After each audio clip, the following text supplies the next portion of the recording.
بلوچستان میں دہشت گردی کی ایک اور دلخراش واردات۔ فتنہ الہندوستان نے کوئٹہ سے پنجاب جانے والے 9 مسافروں کو شناخت کے بعد قتل کر دیا۔ تمام مسافروں کا تعلق پنجاب سے تھا۔ میتیں ڈی جی خان کے بعد آبائی علاقوں میں پہنچائی گئیں۔ ورثاء کے گھروں میں کوہرام مچ گیا۔ مظفر گڑھ کے آصف کی 3 ماہ قبل شادی ہوئی تھی۔ کاموکی کا 4 بچوں کا باپ مقتول صابر گھر کا واحد کفیل تھا۔ گجرات کا نوجوان بلاول دوستوں کو ملنے کوئٹہ گیا تھا۔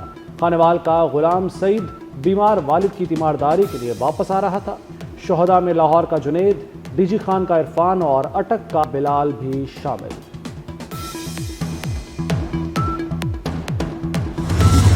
والد کے انتقال پر گھر جانے والے دنیا پور کے 2 بھائی بھی دہشت گردی کی بھین چڑھ گئے۔ دونوں والد کے جنازے میں شرکت کے لیے کوئٹہ سے روانہ ہوئے تھے۔ ایک گھر کے 3 جنازے اٹھنے پر ہر آنکھ اشک بار۔ لواحقین کا دہشت گردوں کو نشان عبرت بنانے کا مطالبہ۔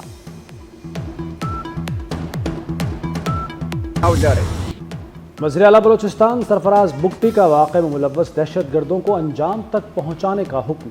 کہتے ہیں بلوچستان میں معصوم جانوں کے قاتل کسی رعایت کے مستحق نہیں، دہشت گردوں کا آخری حد تک پیچھا کریں گے۔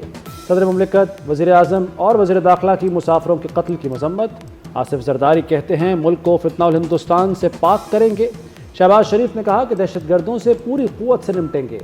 محسن نقوی کی لواحقین سے دلی ہمدردی و اظہار تعزیت۔ کہا دہشت گردوں کا ہر جگہ پیچھا کریں گے۔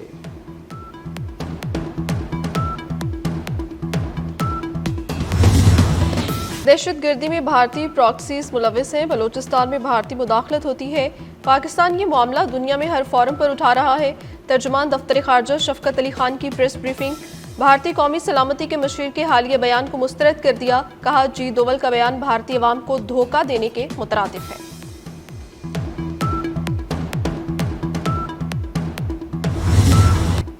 بھارت سے military to military ceasefire ٹھیک چل رہا ہے۔ بھارت کی سیاسی قیادت سے سیز فائر ہضم نہیں ہو رہا۔ نائب وزیر اعظم اسحاق ڈار کا کوالالمپور میں پاکستانی کمیونٹی کی تقریب سے خطاب۔ کہا دونوں ملکوں کی فوجیں بھی پوزیشن بدل چکی ہیں۔ بھارت پاکستان کا پانی روک سکتا ہے اور نہ رخ موڑ سکتا ہے۔ ہمارا میزائل پروگرام پاکستان کی ڈھال ہے۔ کابل جا کر چائے پینے اور دہشت گردوں کے لیے سرحد کھولنے سے پاکستان کا بہت نقصان ہوا۔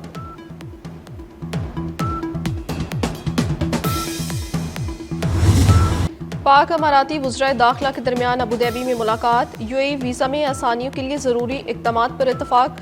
یو اے ای وزیر داخلہ کی ہر ممکن تعاون کی یقین دہانی۔ اماراتی وزارت داخلہ آمد پر محسن نقوی کا پرتپاک استقبال۔ گارڈ آف آنر پیش کیا گیا۔ منشیات اور سمگلنگ کے انسدادی اور سیکیورٹی تعاون بڑھانے پر بات چیت۔ غیر قانونی امیگریشن روکنے کے لیے اشتراک کار بڑھانے اور ٹیکنالوجی کے تبادلے پر گفتگو۔ محسن نقوی نے کہا ویزا پالیسی میں آسانی سے شہریوں کو بہت ریلیف ملے گا۔ محسن نقوی نے ابوظہبی پالیسنگ کے جدید نظام اور آپریشنز روم کا دورہ کیا۔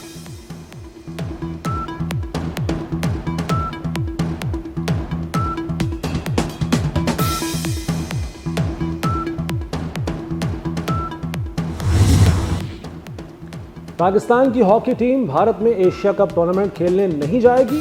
ذرائع کے مطابق بھارتی میڈیا پاکستان کے خلاف زہر اگل رہا ہے۔ انتہا پسند تنظیمیں پاکستان ہاکی ٹیم کو کھلم کھلا دھمکیاں دے رہی ہیں۔ موجودہ صورتحال، کشیدہ تعلقات اور سیکیورٹی خدشات کے باعث کھلاڑیوں کو نہیں بھیجا جا سکتا۔ Pakistan Asia hockey cup under 18 کے فائنل میں پہنچ گیا۔ سیمی فائنل میں ملائیشیا کو پینالٹی شوٹ آؤٹ پر شکست تھی۔ پاکستان نے 3 کے مقابلے میں 4 گول سے ہرایا۔ پاکستان گروپ مرحلے میں ناقابل شکست رہا۔ قومی ٹیم اتوار کو فائنل میں جاپان کا سامنا کرے گی۔ بھارت گھٹیا سازشوں پر اتر آیا۔ بھارت کی پاکستان کی ایشین کرکٹ کونسل کی صدارت کے خلاف سازشیں۔ صدر اے سی سی محسن نقوی نے 24 جولائی کو اجلاس ڈھاکہ میں طلب کر رکھا ہے۔ بھارت ایشین کرکٹ کونسل کے سالانہ اجلاس کی کھل کر مخالفت کرنے لگا۔ اجلاس میں شرکت نہ کریں، اے سی سی رکن ممالک پر بھارتی دباؤ۔ رکن ممالک کو اجلاس میں شرکت نہ کرنے کے لیے پرکشش آفرز بھی کر دیں۔ اے سی سی کے خلاف سازش میں آئی سی سی چیئرمین جے شاہ بھی شامل۔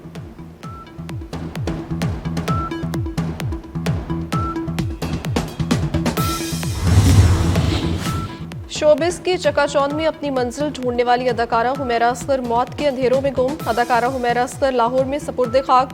نماز جنازہ میں اہل خانہ اور قریبی عزیزوں نے شرکت کی۔ بھائی نے کراچی جا کر بہن کی میت وصول کی۔ چچا نے میڈیا سے بات کرتے ہوئے کہا حمیرہ شوبز میں کام کرنا چاہتی تھی لیکن والدین اس کے فیصلے سے خوش نہیں تھے۔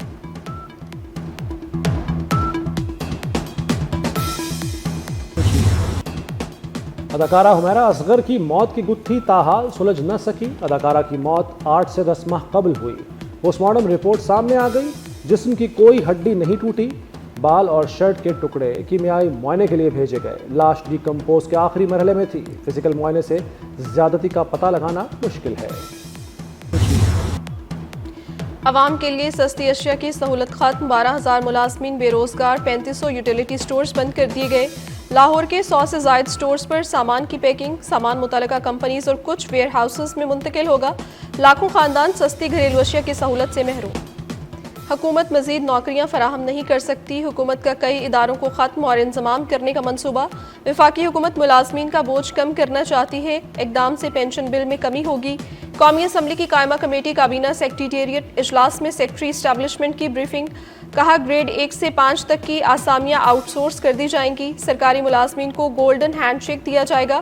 رائٹ سائزنگ سے بیوروکریسی کا اختیار کم کرنے کی تیاری، غیر منافع بخش حکومتی کمپنیز کی نجکاری پر کام جاری ہے۔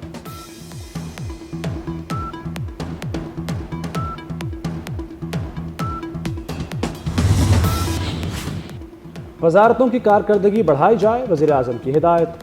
نظام کو جدید اور ڈیجیٹل بنانا ترجیح قرار دے دیا، کہا 7 دہائیوں سے چلنے والے نظام سے ملک کی ترقی ممکن نہیں۔ وزیر اعظم کو اجلاس میں گورننس کی بہتری اور اصلاحات پر بریفنگ دی گئی۔ شہباز شریف نے نقصانات میں کمی اور اربوں روپے کی بچت پر وزارت توانائی کی تعریف کی۔ جدید نظام اور گورننس کی بہتری کی تجاویز دینے کے لیے کمیٹی بنانے کی ہدایت۔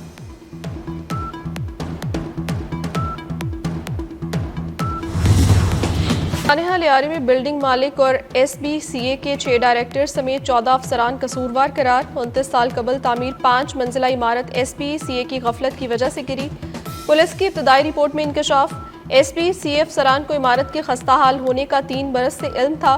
معلومات ہونے کے باوجود ایس بی سی اے افسران نے سنجیدہ اقدامات نہیں کیے۔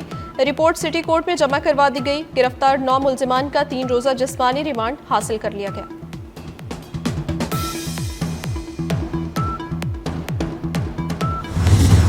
کراچی لیاری میں عمارت گرے، ہفتہ گزر گیا، بے گھر افراد متبادل رہائش کے لیے در بدر۔ متاثرین حکومت کی جانب سے رہائش ملنے کے منتظر۔ سندھ حکومت نے بھرپور تعاون کا وعدہ کیا تھا۔ پی ٹی سی ایل کے سابقہ ملازمین پینشن کے مکمل حقدار ہیں۔ سپریم کورٹ کا پینشن کیس میں پی ٹی سی ایل ملازمین کے حق میں فیصلہ، کہا گیا ہے P T C L pensioners کو 90 دن میں پینشن ادائیگی کا شیڈیول مرتب کر کے دیا جائے گا۔ چیف جسٹس یاحییٰ آفریدی اور جسٹس امین الدین کا جسٹس عائشہ کے فیصلے سے اختلاف۔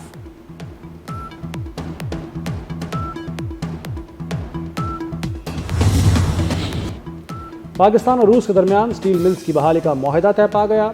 دونوں ملکوں کے حکام نے سٹیل ملز بحالی کے پروٹوکول پر دستخط کر دیے۔ معاہدے کے تحت پاکستان سٹیل ملز کو جدید بنایا جائے گا۔ وزیر اعظم کے معاون خصوصی ہارون اختر کہتے ہیں کہ سٹیل ملز بحالی میں روس کی شراکت داری سے نئی تاریخ رقم ہوگی۔ 5 لاکھ میٹرک ٹن چینی کی درآمد کا آغاز، ٹریڈنگ کارپوریشن پاکستان نے پہلا ٹینڈر جاری کر دیا۔ 3 لاکھ ٹن چینی درآمد کے لیے بین الاقوامی سپلائر سے لفافہ بند بولیاں 18 جولائی تک طلب۔ 25,000 ٹن سے کم کی بولی منظور نہیں کی جائے گی۔ وفاقی حکومت نے چینی کی درآمد پر تمام ٹیکسز سے استثنا دیا ہے۔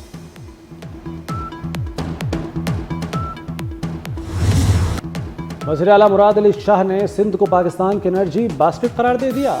بجلی کی پیداوار بڑھانے پر زور۔ انرجی ڈائیورسٹی کانفرنس سے خطاب میں کہا کہ بجلی سرپلس نہیں، لوگوں کو بجلی نہیں دے پا رہے۔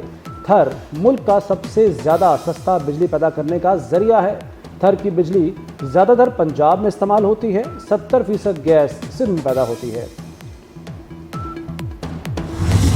پنجاب میں مانسون بارشوں کا تیسرا سپیل 17 جولائی تک جاری رہے گا۔ پی ڈی ایم اے نے خبردار کر دیا، لاہور، سیالکوٹ، فیصل آباد اور گجرانوالہ میں اربن فلڈنگ کا خدشہ۔ پنجاب میں بارشوں کے دوران مختلف حادثات میں 39 افراد جاں بحق ہو چکے، مرنے والوں میں 20 بچے اور 5 خواتین بھی شامل۔ زیادہ اموات کچے مکانات، خستہ عمارتوں اور چھتوں کے گرنے کے باعث ہوئیں۔ متاثرہ خاندانوں کی مالی معاونت کی جائے گی۔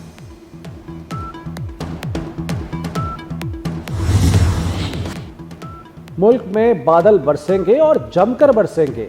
NDMA کا 13 سے 17 جولائی تک شدید بارشوں اور سیلاب کا الرٹ جاری۔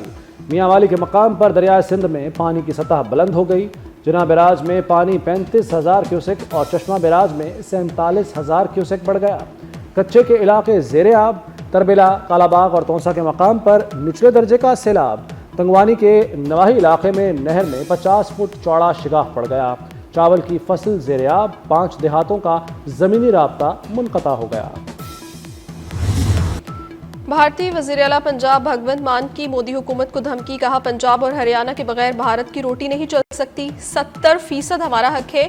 یہ کیا مذاق ہے کہ دلجیت پاکستانی فنکار کو لینے سے غدار ہو گیا؟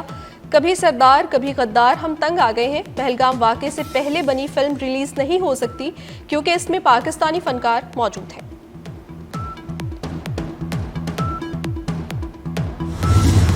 ایران کی امریکہ سے دوبارہ مذاکرات کے لیے مشروط آمادگی۔ ایرانی وزیر خارجہ عباس عراقچی نے کہا ہے کہ امریکہ کو مذاکرات کے دوران ایران پر حملے نہ کرنے کی ضمانت دینا ہوگی۔ امریکہ غلطیوں کا ازالہ کرے تو مذاکرات دوبارہ شروع ہو سکتے ہیں۔ غزہ میں اسرائیل کی وحشیانہ بمباری، 82 فلسطینی شہید ہو گئے۔ حماس اور اسرائیل کے درمیان کئی شرائط پر اتفاق ہو گیا۔ امریکی وزیر خارجہ مارکو روبیو کا دعویٰ، کہا غزہ میں جنگ بندی کے امکانات روشن ہیں۔ اسرائیلی وزیر اعظم نیتن یاہو نے بھی جنگ بندی کا اشارہ دے دیا۔